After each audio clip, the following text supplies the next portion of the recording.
Welcome to the Leo. YCP party ఓడిపోయిన దగ్గర నుంచి, కూటమి ప్రభుత్వం గెలిచిన దగ్గర నుంచి అటు జగన్మోహన్ రెడ్డికి ఎన్ని దెబ్బలు తగిలాయో ఇటు పెద్దిరెడ్డి రామచంద్రారెడ్డి కూడా అన్నే దెబ్బలు తగులుతున్నాయి. తాజాగా బుగ్గమఠం భూముల ఆక్రమణకు సంబంధించి హైకోర్టుకు వెళ్ళినటువంటి పెద్దిరెడ్డి రామచంద్రారెడ్డికి ఆ కోర్టు అయితే జలక్కిచ్చింది. ఈ కేసు వ్యవహారంలో మేము ఎట్టి పరిస్థితుల్లో జోక్యం చేసుకోలేమని తేల్చి చెప్పింది.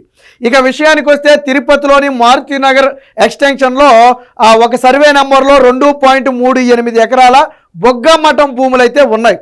సో ఆ భూములను పెద్దిరెడ్డి రామచంద్రారెడ్డి ఆక్రమించుకున్నాడు అనేది ఆరోపణ. దాంతో ఏమైంది, బుగ్గమఠం ఈవో ఏం చేశారంటే, అసిస్టెంట్ కమిషనర్ కమ్ ఈవో ఏం చేశారు, పెద్దిరెడ్డి రామచంద్రారెడ్డికి ఒక నోటీస్ ఇచ్చారు. ఏమని, ఈ సర్వే నంబర్లో ఉన్నటువంటి 2.38 ఎకరాలు మీదే అనటానికి మీ దగ్గరున్న ఆధారాలేంటో చూపించాలి, లేని పక్షంలో మిమ్మల్ని ఆక్రమదారుడిగా గుర్తించి ఖాళీ చేయించడంతో పాటు చట్టపరమైన చర్యలు ఎందుకు తీసుకోకూడదో తెలపాలి అంటూ పెద్దిరెడ్డి రామచంద్రారెడ్డికి నోటీస్ అయితే పంపడం జరిగింది. ఎప్పుడైతే బుగ్గమఠం ఈవో నుంచి నోటీసు వెళ్ళిందో వారం రోజుల్లో వివరణ ఇవ్వాలన్న నోటీసులో ఉంది. వారం రోజులు దాటితే తప్పును అంగీకరించినట్టుగానే భావించాల్సి ఉంటుంది అనేది కూడా నోటీసులోనే ఉంటుంది. అంటే వారం రోజుల్లో మనం సమాధానం చెప్పకపోయినా, వాళ్ళు అడిగిన ఆధారాలు చూపించకపోయినా అది ఆక్రమణ కిందే భావించాల్సి ఉంటుంది. దీంతో ఏం చేశాడు, వెంటనే పెద్దిరెడ్డి రామచంద్రారెడ్డి హైకోర్టులో ఒక లాంచ్ మోషన్ అయితే పిటిషన్ అయితే దాఖలు చేశాడు. దాన్ని విచారించినటువంటి హైకోర్టు ఏం చేసిందంటే పెద్దిరెడ్డి రామచంద్రారెడ్డికి జలక్కిచ్చింది. ఎందుకని, పెద్దిరెడ్డి రామచంద్రారెడ్డి దగ్గర ఈ 2.38 ఎకరాలకు సంబంధించి ఎటువంటి పత్రాలు లేవు. అంటే బుగ్గమఠం ఈవో చెప్పింది కరెక్టే, ఆక్రమించుకున్న భూమి అది. మీరు ఆక్రమించుకున్నది కాకుండా మీరు కొనుక్కున్నది అయి ఉంటే ఖచ్చితంగా దానికి సంబంధించి కోర్టు ముందు ఆధారాలు పెడితే అప్పుడు ఈవోకి చెప్పుద్ది వాళ్ళ దగ్గర ఆధారాలు కరెక్ట్గానే ఉన్నాయి, మీరు వాళ్ళ జోలికి పోవద్దని. కానీ పెద్దిరెడ్డి రామచంద్రారెడ్డి దగ్గర ఆధారాలు ఉన్నాయా, లేవు.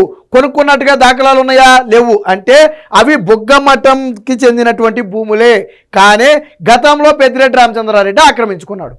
సో ఈ విషయంలో ఎప్పుడైతే హైకోర్టు మీ దగ్గర ఆధారాలు లేనప్పుడు మేము ఎలా జోక్యం చేసుకుంటాం, ఈవో అడిగింది కాదు మీరు చూపించొద్దని మేము ఎలా చెబుతాం, కాబట్టి మేము ఈ విషయంలో ఇన్వాల్వ్ అవ్వలేమని చెప్పి ఏదైతే గడువు ఉందో గడువును కొద్దిగా పొడిగించింది. వీళ్ళు వారం రోజుల్లో వివరణ ఇవ్వాలన్నారు కదా, నాకు తెలిసి ఇంకొక వారం వివరణకి ఇంకొక వారాన్ని పొడిగించుంటారు. అది మాత్రం చేసింది తప్ప హైకోర్టు ఇతర విషయంలో జోక్యం చేసుకోలేదు. సో ఇది ఇప్పుడు పెద్దిరెడ్డి రామచంద్రారెడ్డికి మింగుడు పడని అంశంగా మారింది. ఒకవేళ బుగ్గమఠం భూమిలో ఈ 2.38 ఎకరాలు ఆక్రమణే అని నిరూపించబడితే పెద్దిరెడ్డి రామచంద్రారెడ్డిని అక్కడి నుంచి ఖాళీ చేయించడంతో పాటు చట్టపరమైన, అంటే భూమిని ఆక్రమించుకున్నందుకు గాను చట్టపరమైన చర్యలకు పెద్దిరెడ్డి రామచంద్రారెడ్డి అండ్ సిద్ధంగా ఉండాలి. అవసరమైతే పెద్దిరెడ్డి రామచంద్రారెడ్డి కొడుకు కూడా ఇందులోకి రావాల్సి ఉంటుంది ఈ కేసులోకి. సో దీనికి సంబంధించిన ఒక వార్త అయితే వచ్చింది, ఒకసారి చూద్దాం. పెద్దిరెడ్డికి high court shock, Buggamatham EO show cause నోటీసుపై జోక్యానికి నిరాకరణ. మాజీ మంత్రి వైసీపీ ఎమ్మెల్యే పెద్దిరెడ్డి రామచంద్రారెడ్డికి హైకోర్టు షాక్ ఇచ్చింది.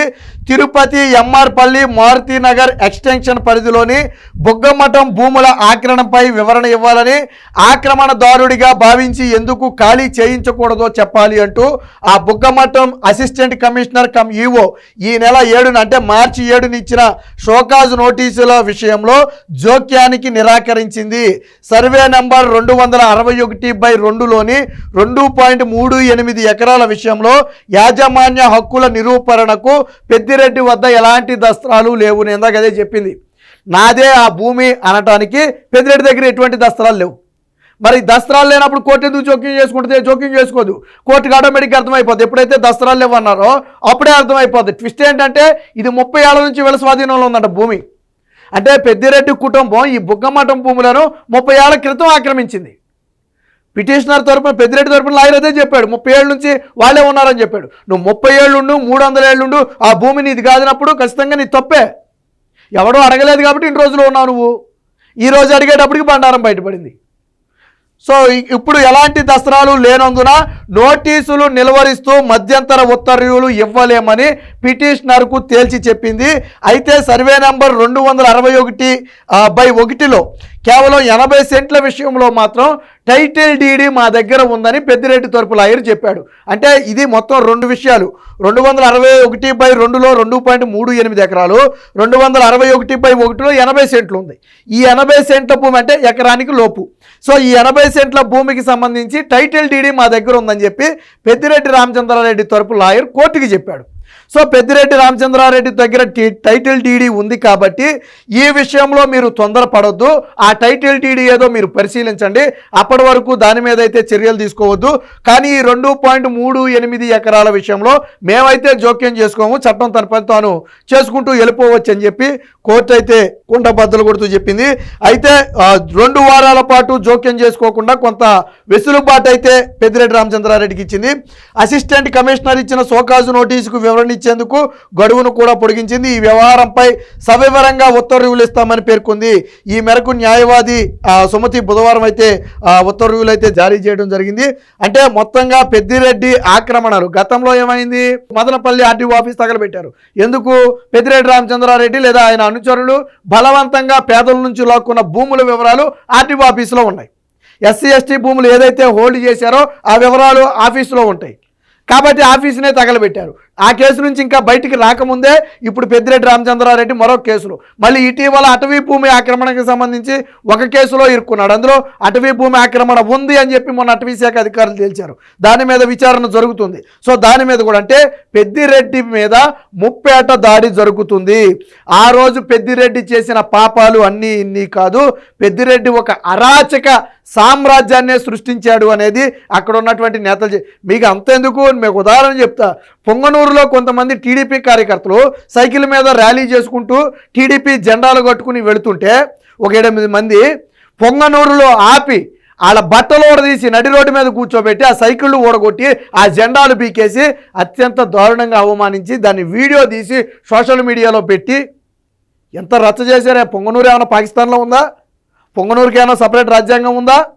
అంటే పెద్దిరెడ్డి రామచంద్రారెడ్డి ఉన్న ఏరియాలో వేరొక పార్టీ జెండా పట్టుకోకూడదా?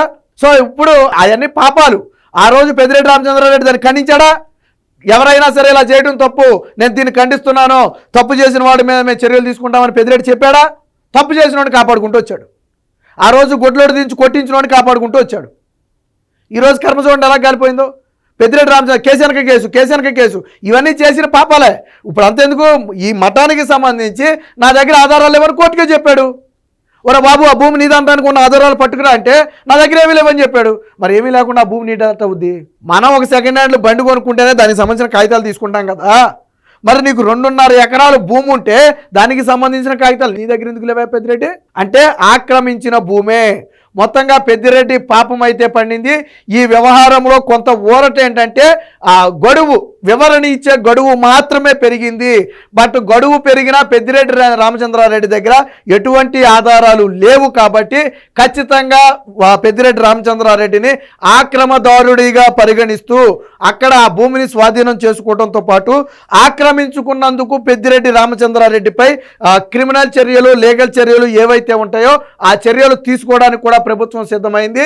బొగ్గమఠం భూముల వ్యవహారం నుంచి ఎట్టి పరిస్థితుల్లో కూడా పెద్దిరెడ్డి రామచంద్రారెడ్డి తప్పించుకోలేడు. Please subscribe to Leo news for more videos.